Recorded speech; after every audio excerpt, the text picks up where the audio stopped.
नमस्कार, मैं हूं सत्यपाल और आप देख रहे हैं CWB हिंदी न्यूज। शक संवत 1946 विक्रम संवत 2081 आज मार्गशीर्ष मास के शुक्ल पक्ष की अष्टमी तिथि और दिन सोमवार है। तदनुसार अंग्रेजी तारीख 9 दिसंबर सन 2024। अष्टमी तिथि सोमवार सुबह 8:03 तक रहेगी। उसके बाद नवमी तिथि प्रारंभ हो जाएगी। सबसे पहले आज की सुर्खियां। हरियाणा में फैमिली आईडी पोर्टल में आया बड़ा अपडेट। अब घर बैठे बदल सकेंगे ये चीज। हरियाणा में कांग्रेस की हार पर रार जारी। अब प्रदेश प्रभारी दीपक बाबरिया बोले 14 से 15 सीटों पर टिकट वितरण हुआ गलत। हरियाणा के युवाओं के लिए खुशखबरी, 10वीं पास होते ही मिलेंगे भर्ती के मैसेज। अब अग्निवीर भी होंगे हरियाणा सीईटी में शामिल। किया जा रहा है पॉलिसी में संशोधन, 3 साल होगी वैधता। हवाई यात्रियों के लिए खुशखबरी, एयरलाइंस से वापस होगा 24 घंटे पहले किराया बदलने का अधिकार। हरियाणा पंजाब के गांव में जमीनों के रेट छुएंगे आसमान। यहां बनने जा रहे हैं 3 नए हाईवे। सीरिया के राष्ट्रपति देश छोड़कर भागे, रूस ने शरण दी। राजधानी दमिश्क पर विद्रोहियों का कब्जा हुआ। यूके इजराइल ने बशर सरकार के खात्मे का स्वागत किया। और ट्रंप अवैध प्रवासियों को अमेरिका से निकालने पर कायम। कहा पैदा होते ही यूएस नागरिकता मिलने का अधिकार खत्म करूंगा, नाटो छोड़ने पर भी विचार करूंगा। और अब खबरें विस्तार से।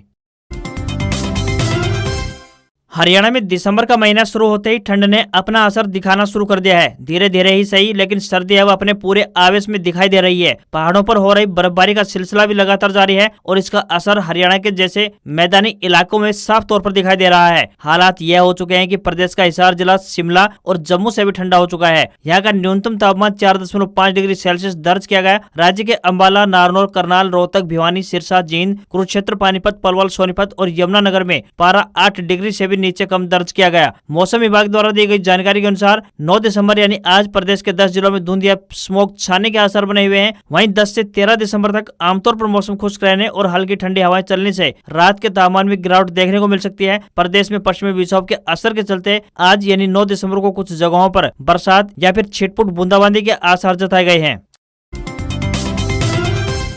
अपने लिए नौकरी ढूंढ रहे युवाओं के लिए एक बड़ी खबर है। आपको बता दें कि सैनिक स्कूल रेवाड़ी गोठड़ा की तरफ से विभिन्न पदों पर भर्ती के लिए आवेदन मांगे गए हैं। जो भी उम्मीदवार इन पदों के लिए इच्छुक हैं, वह अपने आवेदन ऑफलाइन माध्यम से भेज सकते हैं। आपको बता दें कि ये भर्तियां कॉन्ट्रैक्ट आधार पर 1 साल के लिए की जाएंगी। जो भी उम्मीदवार इन पदों के लिए इच्छुक हैं, वे भारतीय डाक के माध्यम से अपने आवेदन भेज सकते हैं। टीजीटी इंग्लिश के लिए अंग्रेजी विषय सहित कम से कम 50% अंकों सहित स्नातक व बीएड पास होनी चाहिए तथा साथ ही सीटेट यानी टेट पास होनी चाहिए। न्यूनतम आयु 21 वर्ष और अधिकतम आयु 35 वर्ष होनी चाहिए। वहीं लोअर डिवीजन क्लर्क के लिए आवेदक 10वीं पास होने चाहिए तथा टाइपिंग व 40 शब्द प्रति मिनट की गति व कंप्यूटर पर इंटरनेट का ज्ञान होना आवश्यक है। न्यूनतम आयु 18 वर्ष और अधिकतम आयु 50 वर्ष निर्धारित की गई है। वहीं मैस मैनेजर के लिए 10वीं पास तथा सिविल या डिफेंस कैटरिंग संस्थान चलाने का कम से कम 5 वर्ष का अनुभव व मैस लेखा कार्य का ज्ञान होना चाहिए। जनरल, ओबीसी व ईडब्ल्यूएस के लिए 500 रुपए फीस निर्धारित की गई है। वहीं SC/ST के लिए कोई फीस निर्धारित नहीं की गई है। आवेदन करने की आखिरी तारीख 20 दिसंबर 2024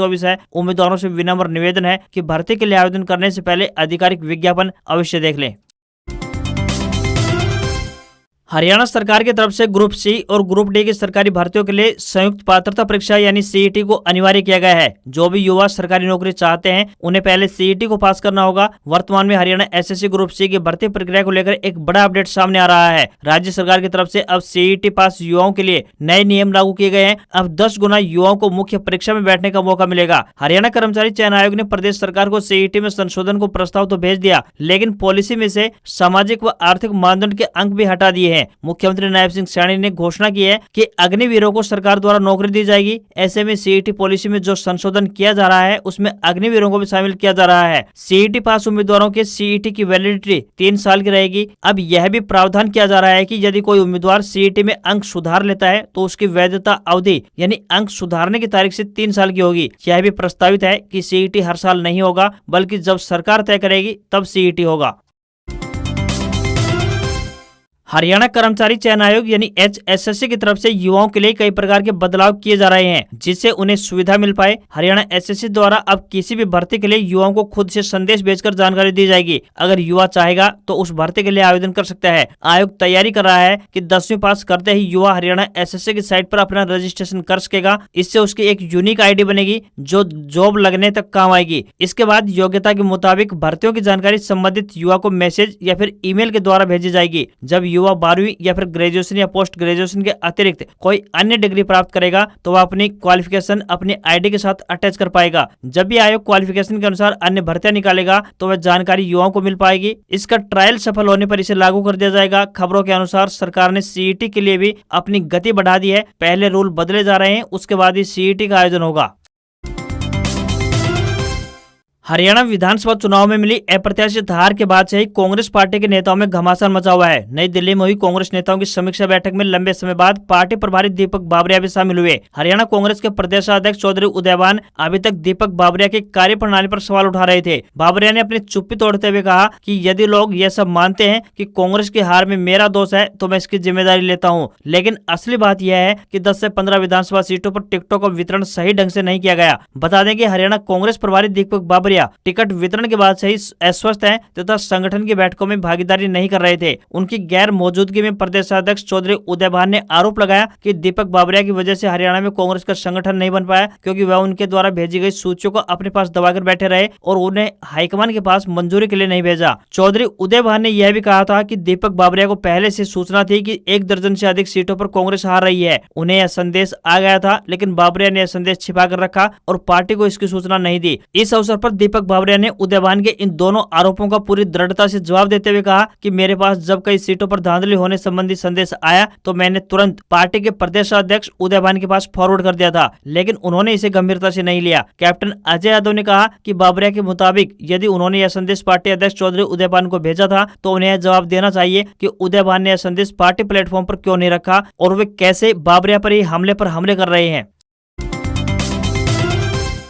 हरियाणा सरकार ने फैमिली आईडी को लेकर एक बड़ा बदलाव किया है। अब लोग आधिकारिक पोर्टल पर फैमिली आईडी में घर के मुखिया का नाम बदलने का विकल्प जोड़ दिया गया है। अगर आप भी अपनी फैमिली आईडी में घर के मुखिया का नाम बदलना चाहते हैं तो आप आसानी से यह काम कर सकते हैं। फैमिली आईडी के पोर्टल के जरिए हरियाणा के योग्य परिवारों का डाटा एक्टिवेट कर योजनाओं का लाभ दिया जा रहा है। ऐसे में अगर आपकी या फिर किसी भी परिवार की फैमिली आईडी में किसी भी तरह की कोई गलती हो गई है तो उसे ठीक करने के लिए आधिकारिक वेबसाइट मेरापरिवार.haryana.gov.in पर जाकर आप रिक्वेस्ट डाल सकते हैं। वैसे आपको बता दें कि वक्त पर हरियाणा सरकार द्वारा पोर्टल पर अलग अलग नए बदलाव किए जाते रहे हैं। हाल ही में परिवार के मुखिया का बदलाव करने के लिए भी ऑप्शन जोड़ दिया गया है। हरियाणा और पंजाब में भारतमाला परियोजना के तहत 3 नए हाईवेज बनने जा रहे हैं। ये नेशनल हाईवे बनने के बाद लोगों का सफर आसान तो होगा ही, साथ ही जमीन की कीमतें भी बढ़ जाएंगी। ये हाईवे पानीपत से डबवाली, हिसार से रेवाड़ी और अंबाला से दिल्ली के बीच बनाए जा रहे हैं। केंद्र ने इन तीनों नेशनल हाईवे के प्रस्ताव को मंजूरी दे दी है। इससे जीटी रोड पर लगने वाले भारी ट्रैफिक से लोगों को निजात मिलेगा। साथ ही हरियाणा और पंजाब के इलाकों में जमीन की कीमतों में भी इजाफा देखने को मिल सकता है, जिससे जमींदारों को काफी फायदा पहुंचेगा। वहीं अंबाला और दिल्ली के बीच नया हाईवे बनने के बाद चंडीगढ़ और दिल्ली के बीच की यात्रा का समय 2 से 2.5 घंटे तक कम हो जाएगा। ये हाईवे यमुना के किनारे से होकर गुजरेगा। इसके अलावा पानीपत से डबवाली तक बनने वाला दूसरा हाईवे विभिन्न शहरों से होकर गुजरेगा, जिनमें डबवाली, कालावाली, रोहरी, सरदुलगढ़, हंसपुर, रतिया, भूना, सियाणा, उकलाना, लितानी, उचाना, नगुरा और शिठोन जैसे इलाके शामिल हैं। इससे हरियाणा, दिल्ली, पंजाब और जम्मू कश्मीर तक यातायात बेहतर होगा। रिपोर्ट की मंजूरी के बाद टेंडर जारी किए जाएंगे और हाईवे निर्माण प्रक्रिया की शुरुआत होगी। अठगामा के रूप में रविवार को जिले की 8वीं खाप अस्तित्व में आ गई है। फोगाट खाप 19 से जुड़े 8 गांवों के लोगों ने रविवार को घसोला में पंचायत कर अठगामा का गठन किया। घसोला के पूर्व सरपंच रणवीर सिंह को प्रधान चुना गया और उसके बाद अन्य पदाधिकारी चुने गए। अठगामा पदाधिकारियों ने 27 सदस्यीय कार्यकारिणी बनाई है। पदाधिकारियों का कहना है कि फोगाट 19 के साथ भाईचारा रहेगा, लेकिन उनका संगठन अलग रहेगा। बता दें कि 1 दिसंबर को चरखी दादरी शहर के बाबा स्वामी दयाल धाम पर फोगाट खाप 19 का प्रधान चुनने के लिए एक सर्वजातीय पंचायत की गई थी। सुरेश फोगाट को प्रधान चुनने पर पंचायत में मौजूद लोग 2 धड़ों में बट गए थे और नॉन फोगाट 8 गांव के लोगों ने कुछ ही देर बाद ही नई अनाज मंडी रेस्ट हाउस में बैठक की, जिसमें अलग से खाप बनाने पर मंथन किया गया था। इसके बाद सभी ने 8 गांव की पंचायत बुलाकर यह प्रक्रिया पूरी करने का निर्णय लिया। निर्णय अनुसार रविवार को घसोला गाँव में दादा समाद वाला धाम पर दोपहर 12 बजे पंचायत की गई। पातुवास, मेहराना, खेड़ी, संतोखपुरा, गोठड़ा, रामनगर, घसोला और बलकरा फोगाट खाप 19 से जुड़े हुए थे और अभी इन गाँव ने अठगामा खाप बना ली है। वहीं फोगाट खाप 19 के मौजूद लोगों की माने तो उनकी खाप का इतिहास करीब 750 साल पुराना है। खाप से जो 19 गांव जुड़े हैं, इनमें 8 नॉन जाट गांव हैं और आपसी भाईचारे के चलते वो फोगाट खाप 19 में शामिल थे।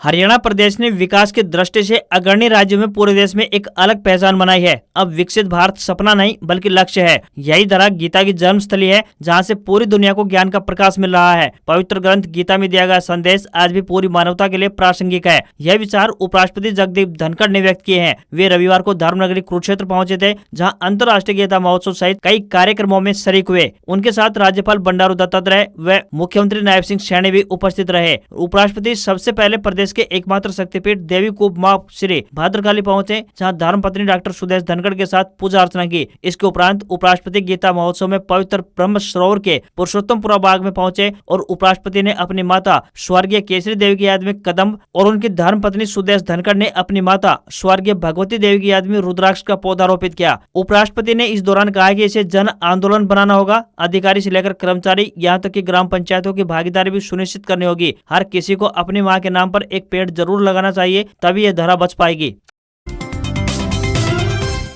हरियाणा सरकार की बेहतरीन प्रोत्साहन नीति की बदौलत प्रदेश के किसान परंपरागत खेती का मोह त्याग कर ऑर्गेनिक और बागवानी खेती की ओर तेजी से रुख कर रहे हैं। इसी कड़ी में कैथल जिले के गांव कसान का किसान बलजीत सब्जियों की पौध पर रिसर्च कर आज खुद की नर्सरी से हजारों रुपए महीना कमा रहा है। किसान बलजीत ने बताया कि उसके पास 2 एकड़ की जमीन है। 1 एकड़ भूमि पर उसने नर्सरी तैयार की है, जबकि 1 एकड़ जमीन पर गेहूं और धान की खेती लगाई हुई है। आज वह प्रति माह 30 से 40 हजार रुपए प्रति माह कमा रहा है। किसान बलजीत ने बताया कि अब तक वह कई सब्जियों की पौध तैयार कर चुका है, जिसमें काला टमाटर, बेल वाला टमाटर, सफेद बैंगन, ब्रोकली, सींग व गांठ वाली गोभी आदि पर रिसर्च कर चुका है। टमाटर की बेल को घिया तोरियों की तरह ऊपर की ओर चढ़ाकर लंबे समय तक टमाटर का उत्पादन किया जा सकता है। तो वहीं नर्सरी में काले टमाटर की पौध भी तैयार की हुई है। उसके नर्सरी में मौजूद बैंगन के पेड़ की लंबाई करीब 8 फीट तक हो चुकी है, जिससे कि आने वाले 7 से 8 साल तक बैंगन प्राप्त किए जा सकेंगे। किसान बलजीत ने बताया कि आमतौर पर घिया की लंबाई 2 से 3 फीट की होती है, लेकिन उसने अपनी नर्सरी में 6 फीट लंबी घिया तैयार की है। वह नर्सरी में कभी भी कीटनाशक और फर्टिलाइजर का इस्तेमाल नहीं करता है, बल्कि देसी केंचुए की खाद पर पौध तैयार करता है। जींद रोड पर मां बनभोरी के नाम से उसकी नर्सरी है, जिसमें वह केवल पौध या फिर बीज तैयार करता है।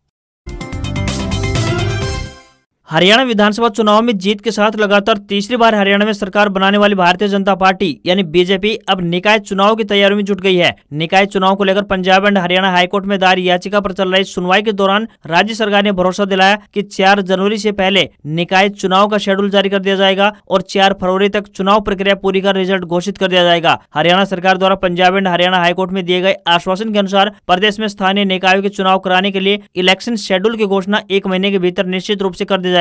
प्रदेश में अधिकतर नगर निगमों के चुनाव लंबे समय से लंबित हैं। इसमें यमुनानगर, करनाल, हिसार, रोहतक, गुरुग्राम और फरीदाबाद सहित कुल महत्वपूर्ण स्थानीय निकायों के चुनाव शामिल हैं। हवाई सफर करने वाले यात्रियों के लिए एक अच्छी खबर सामने आ रही है। केंद्र सरकार का बयान सामने आया है कि हवाई यात्रा के टिकट के दाम तय करने को लेकर एयरलाइंस के अधिकार कम किए जाएंगे। सरकार की नजर हवाई किरायों को अफोर्डेबल बनाने की है। आमतौर पर सरकार हवाई यात्रा के किराए रेगुलेट नहीं करती। खासतौर पर जब जब हवाई यात्रियों की भीड़ ज्यादा होती है, तब तब सरकार बढ़ते हुए किराए के मामले में हस्तक्षेप अवश्य करती है, ताकि किराया मनमाने ढंग से न बढ़ाया जा सके। अभी तक ये नियम है कि एयरलाइंस यात्रा के 24 घंटे पहले तक किराया बढ़ाए या फिर घटा सकती है, लेकिन मंत्रालय अब इस पर नियम को हटाने जा रही है। इसके हटने से यात्रा के कुछ घंटे पहले भी अगर टिकट लिया जाता है तो उसका दाम वही रहेगा जो यात्रा समय से 24 घंटे पहले का था। इस क्लोज के हटने से हवाई यात्रियों की अनियमितता को दूर किया जा सकेगा।